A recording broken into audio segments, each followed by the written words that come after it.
Godless would be the word to describe the world according to Storm. Utterly and completely, mercilessly godless. Better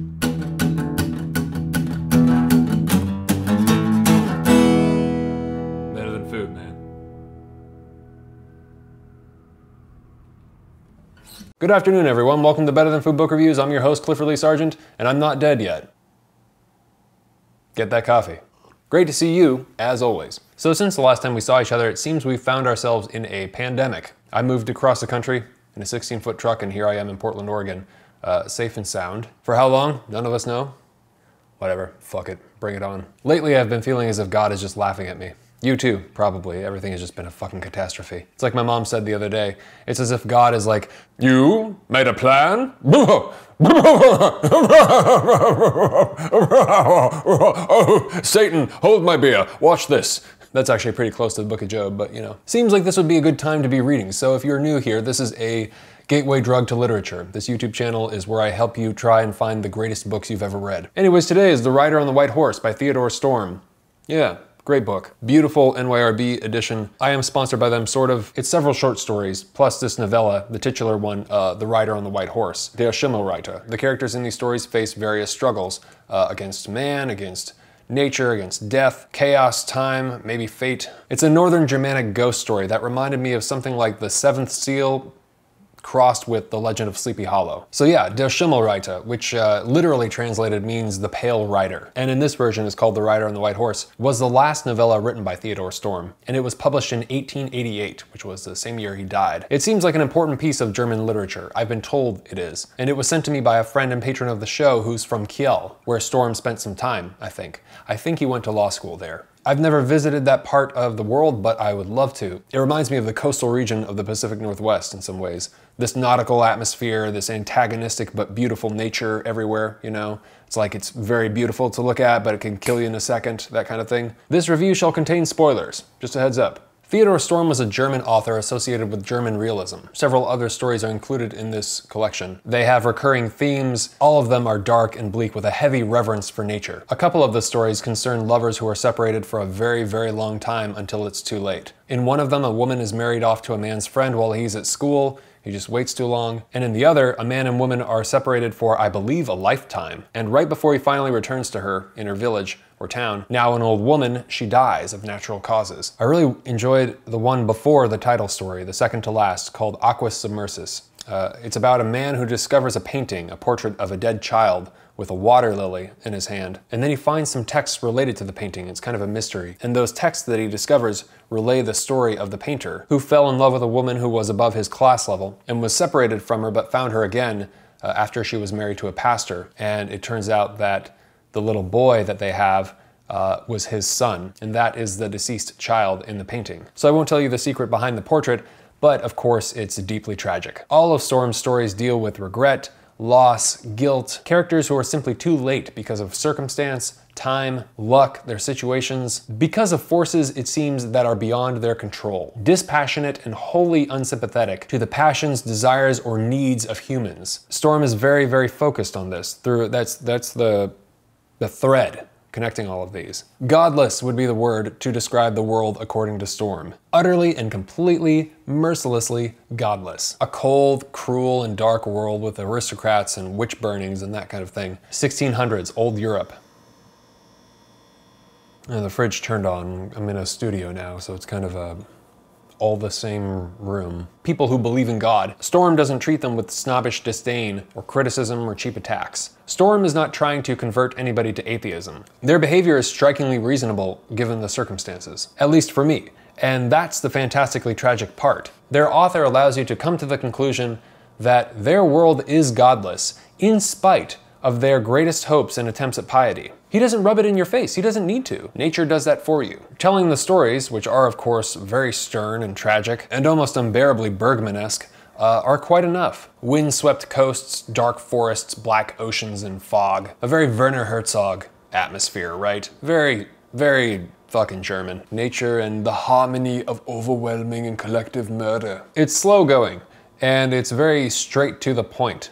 It's no fluff. There is no poetic meandering at all. Just the essentials. But anyways, the final story, the titular one, the Rider on the White Horse, is a ghost story. It's like a folk ghost story. This traveler witnesses an apparition near the ocean, a rider on a white horse, which vanishes, it disappears. And then he finds this party or event nearby, and an old schoolmaster there proceeds to tell him the story of Hauke Hein, the dike master from a long while back, the ghost, the rider on the white horse. There's an almost biblical quality to the story, maybe something to do with too much pride and God taking everything away. It's pretty slow going in the beginning though.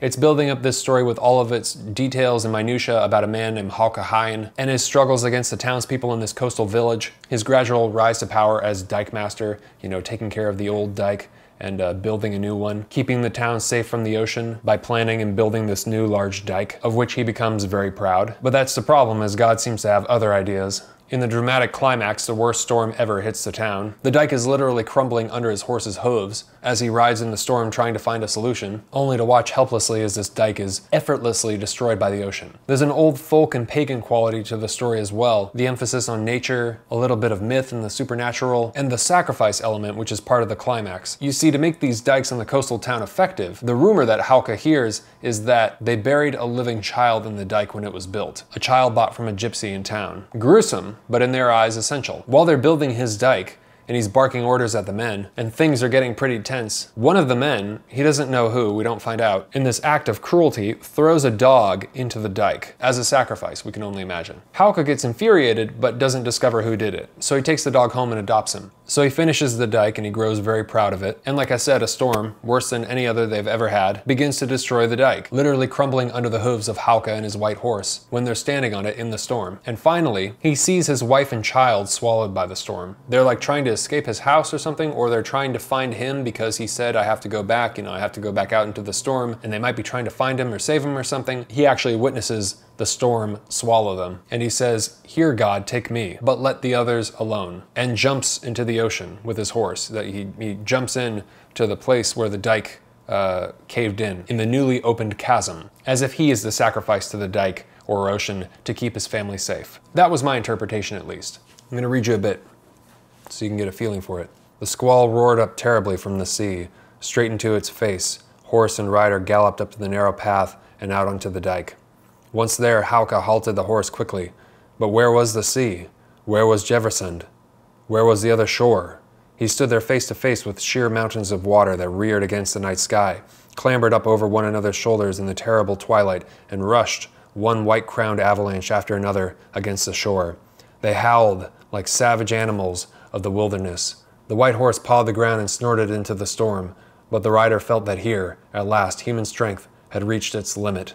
Now it was time for night to fall, and chaos and death. Yeah. Sadly, all three of them die in the storm. He, his wife, and his child. There's a bleak hopelessness in the novella, a real reverence for nature, but also a heavy reminder that you cannot escape it, and try as you may to protect yourself from it. In the end, it shall have its way. It is older, wiser, and stronger than you. It will be the end of all of us, just as it was the beginning. That's not a bad thing to remember upon reflection in a time like this, where we're constantly wondering where the virus will strike next, who it shall take, whether or not we're infected. This is a good time, it seems, to reflect on our own mortality. Not in a grim or depressing or morbid way necessarily, though dark emotions may be part of the process. And for most of my audience, honestly, this is nothing new and I'm preaching to the choir. But for those of you who may not have had the chance to reflect on the fact that you too are going to die, hopefully not anytime soon, but still, it may inspire you to start living like it. To start living with knowledge of the fact that this, indeed, shall never happen again. Because to the very best of our knowledge, it won't. And there is literally zero evidence for the contrary. Just saying. Better than food. Personally, for me, the beginning was pretty slow going, but I have a feeling it could be the English factor, the translation. I feel that the actual German is probably spectacular. However, in English, if you can read the original, I would definitely do that. With German books, it seems that we do lose something in the English translation. I don't know if that's actually a pattern. This is only a couple, really. I've just noticed that with Faust as well. Hesse was fine. Siddhartha was fine. The stories in and of themselves are good, though. And it's worth reading, for sure. Anyways, check it out. Time for the coffee lottery. For those of you who are new, the coffee lottery is where I take the names of all the patrons on Patreon who have donated $5 or more per video to the show, and I place their names in this mason jar. And whoever's name I pull out, I send them a hard copy of the book I'm reviewing, plus a bag of coffee roasted by yours truly. And if you'd like to get in on that, you could head to the description box below and click the link, or go to patreon.com/books-are-better-than-food and donate $5 or more per video, and I sincerely appreciate it. Unfortunately, international shipping is not included. Sorry about that. If you donate $1 or more to the show, you get access to the patron-only reviews, plus the Better Than Friday newsletter, which I send out every Friday, which is just 5 things that I'm interested in at any given time. Could be books, films, music, articles, all kinds of stuff. Changes every week. So if you think we have similar taste, you'll probably get a lot of value out of those. And there's a lot of them. I'm on like number 30 something. So there's a backlog of all kinds of stuff. Thank you. And thank you to all the patrons for sticking around throughout this whole catastrophe. I mean, you're really making this all possible, and I deeply, deeply appreciate it. Almost everybody has stuck around, and I'm incredibly grateful. Thanks very much to all the patrons who have supported the show. Best of luck. Here we go. Oh. Mihaela. Thank you very much, Mihaela. Really appreciate it. You're going to get The Rider on the White Horse by Theodor Storm and some delicious coffee. Well, it's great to see you all again, and there's a lot more to come. So I know we're all on lockdown. Hope you're staying safe, washing your hands. You know, I had an OCD hand washing thing already, so I was set to go for this. And my work is socially isolated anyways. I'm like the perfect candidate for surviving this plague. So, you know, all good. Hope you and your family and friends are staying safe. Please don't risk anything. Just, if you can, stay put. Please subscribe if you haven't already. Please hit the thumbs up if you enjoyed this. And always remember, bring a book wherever you go.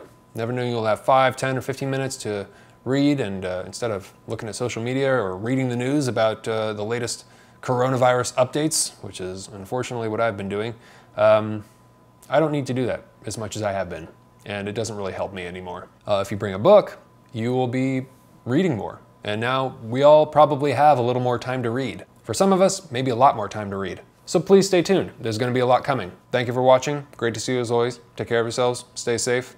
Talk to you soon. Have a good night. Ciao.